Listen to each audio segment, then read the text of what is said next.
అమెరికాలో చేనేత ఎక్స్పోలు, మంత్రి సవితతో చికాగో ప్రతినిధులు. రాష్ట్ర బీసీ, ఈడబ్ల్యూఎస్ సంక్షేమ, చేనేత మరియు జౌళి శాఖ మంత్రి ఎస్. సవితను అమెరికాలో చికాగో రాష్ట్ర ప్రతినిధులు సోమవారం మర్యాదపూర్వకంగా కలిశారు. ఏప్రిల్లో చికాగోలో పుర్డ్యూ యూనివర్సిటీ, జీఎస్ఏ సంస్థ ఆధ్వర్యంలో నిర్వహించబోయే జీఎస్ఏ గ్లోబల్ మిల్లెట్స్ ఎక్స్పోలో పాల్గొనాలని ఆహ్వానించారు. ఈ మేరకు మంత్రి సవితకు చికాగో ప్రభుత్వ ప్రతినిధి లాషాన్ కే ఫర్డ్ ఆహ్వాన పత్రిక అందజేశారు. ఈ సందర్భంగా మంత్రి సవితతో చికాగో రాష్ట్ర ప్రతినిధులు చర్చించారు.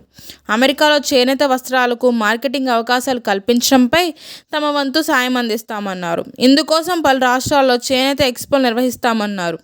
పుర్డ్యూ యూనివర్సిటీ ఆధ్వర్యంలో చేనేత వస్త్రాల డిజైన్ల తయారీపై ఆంధ్రప్రదేశ్ చేనేతలకు శిక్షణ కూడా ఇవ్వడానికి సిద్ధంగా ఉన్నామన్నారు. ఈ సందర్భంగా మంత్రి సవిత స్పందిస్తూ, అమెరికాలో చేనేత ఎక్స్పోల నిర్వహణపై సీఎం చంద్రబాబు, మంత్రి నారా లోకేష్ దృష్టికి తీసుకువెళ్తామన్నారు. నేతన్నలకు నూతన డిజైనింగ్ శిక్షణ ఇవ్వడానికి ముందుకొచ్చినందుకు ధన్యవాదాలు తెలిపారు. ఈ కార్యక్రమంలో doctor Vijaya Prabhakar, doctor Rajiv, doctor Mohammed Tajmul Hussain, Vishwabharati, K. Krishnamurthy, Tirunagari Jyotsna తదితరులు పాల్గొన్నారు.